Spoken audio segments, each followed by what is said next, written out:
L'automutilation augmente à un rythme alarmant chez les adolescents. Environ 20 des jeunes, très majoritairement des filles, s'infligeront des blessures non mortelles à une période ou l'autre de leur vie.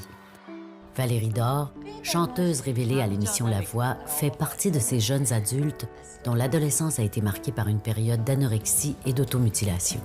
Alors Valérie, j'ai devant moi une superbe jeune femme, mais en arrière de cette magnifique femme, il y a eu une adolescente plus souffrante.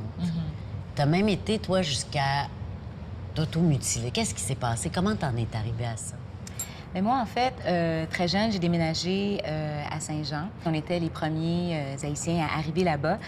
Donc, j'ai vécu beaucoup de discrimination par rapport à ça. Ça a été très difficile pour moi de me faire des amis au départ. Là, tout le monde vraiment m'insultait, me faisait vraiment des coups atroces. Parce que t'étais noire. Oui, exactement. Okay.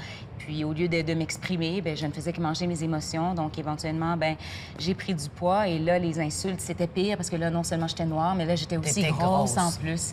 J'ai commencé à essayer d'avoir le contrôle sur quelque chose et ça a été sur mon corps.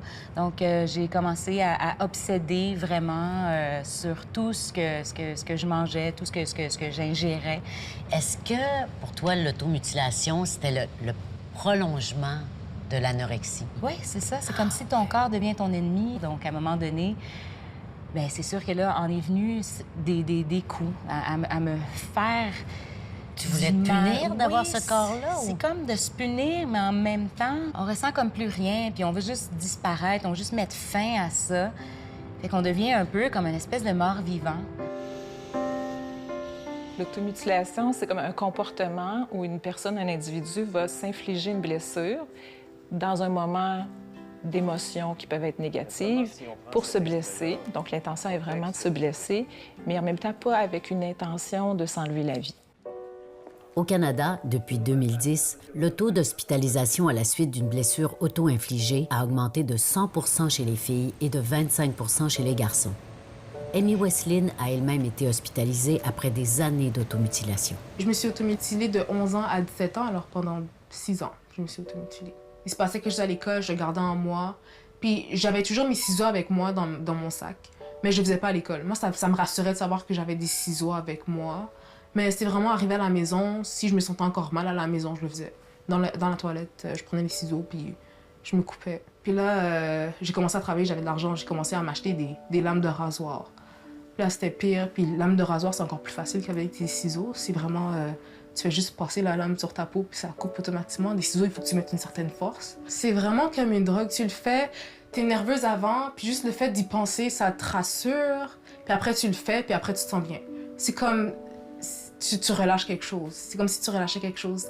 Tu le fais, puis tu vois le sang qui coule, puis je sais pas, moi, ça me faisait du bien. Même les marques, après, quand ça cicatrisait, puis j'avais les marques, j'aimais ça les toucher, les regarder. Habituellement, le soulagement, on pourrait dire, mais non, ça se peut pas. Si on se coupe, ça peut pas nous soulager. Mais c'est comme s'il y a une libération de certaines substances dans le cerveau lorsqu'une personne se fait ce comportement-là, qui s'appelle des endorphines. Et le système de notre cerveau, quand il vit les endorphines par rapport à la douleur, va faire que la personne se sent un peu mieux sur le coup. L'automutilation est un comportement contagieux. Ariane Beaulieu, étudiante au cégep, a été victime d'intimidation tout au long de ses études secondaires. Affectée par le divorce de ses parents, elle a trouvé sur les médias sociaux des forums qui présentent l'automutilation comme un moyen efficace d'apaiser ses souffrances. Je me suis automutilée pendant environ 1 an et demi. Là. Quand je vivais une frustration, là, je me coupais, là, je me faisais mal.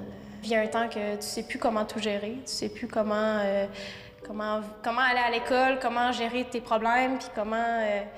c'est juste trop pour le moral. Puis à un moment donné, tu sais plus quoi faire, tu vas sur Internet, tu regardes des trucs, voir qu'est-ce que je peux faire pour m'aider, puis... Je suis tombée un peu sur un site qui parlait d'automutilation. Ça m'a rentré dans la tête, puis je me suis dit, si ça peut aider des gens, ça peut peut-être m'aider.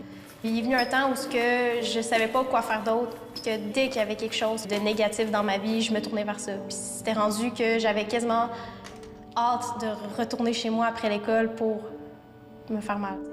Le plus fréquent, c'est vraiment de se couper. Donc, on va voir des personnes avec des marques sur surtout les avant-bras, habituellement, qui vont avoir fait ces gestes-là dans des moments où les émotions sont négatives, sont difficiles, sont douloureuses. Ils peuvent être en colère, ils peuvent être tristes, anxieux. Et la façon de réagir à tout ça, c'est comme s'il n'y avait pas beaucoup d'autres moyens de l'exprimer, c'est de se couper. C'est comme une espèce de mélange étrange entre se punir et le désir de ressentir quelque chose. Donc, toi, tu te donnais des coups. Oui. Et tu avais l'impression que ça te faisait enfin ressentir quelque chose? C'est comme un amalgame de enfin ressentir quelque chose et en même temps, reporter toute l'agressivité qui venait de l'extérieur sur moi-même. Et comme j'arrivais pas à parler et à sortir ça d'aucune façon, c'est comme si le fait d'être tellement obsédée par mon corps et d'en vouloir tellement à mon corps, c'est comme si ça avait mené à ça. C'est une façon de réagir à un conflit, à une difficulté qu'on vit dans la vie. Et cette réaction-là, finalement, n'est pas nécessairement adaptée. Juliette Comtois, 16 ans, est une adolescente radieuse. Mais le stress causé par un diagnostic de déficit de l'attention a bien failli l'entraîner dans l'engrenage de l'automutilation.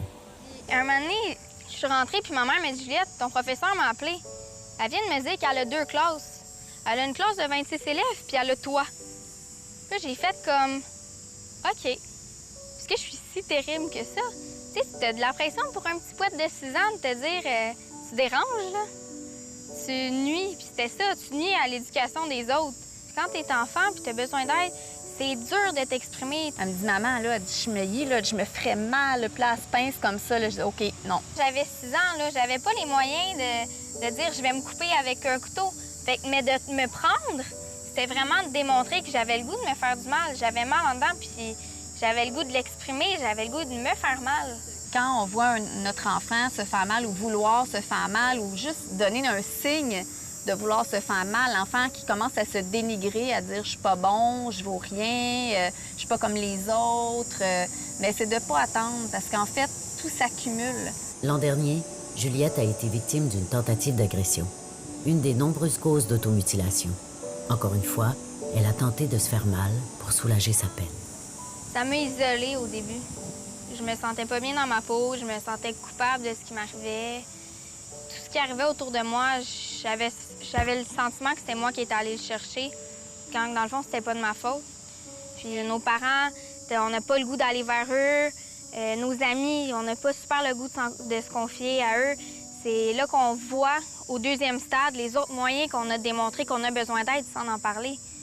Il y a la drogue, mais la drogue, c'est illégal, c'est plus difficile à atteindre. L'alcool, j'ai pas 18 ans, je peux pas m'en sortir. Se couper, c'est comme le moyen de démontrer le plus fréquent au monde qu'on souffre. Dans certaines situations, comme les états de stress post-traumatique, j'ai même déjà vu des jeunes filles qui se coupaient sur les seins, par exemple. Donc, on voit, un peu comme les troubles alimentaires, que ça va être au niveau des hanches, des cuisses, donc les endroits où on est plus ronde, normalement, avec les hormones, avec l'adolescence. Pour d'autres, s'ils ont vécu des attouchements, mais ça va peut-être être plus des parties intimes qui vont se retrouver aussi dans un comportement d'automutilation. Après la pause, comment se sortir de l'automutilation? Ma sœur m'a dit « Valérie, là, je vais te le dire, t'as l'air d'une menthe religieuse. » Ça m'a comme fait me rendre compte, OK, j'ai un problème.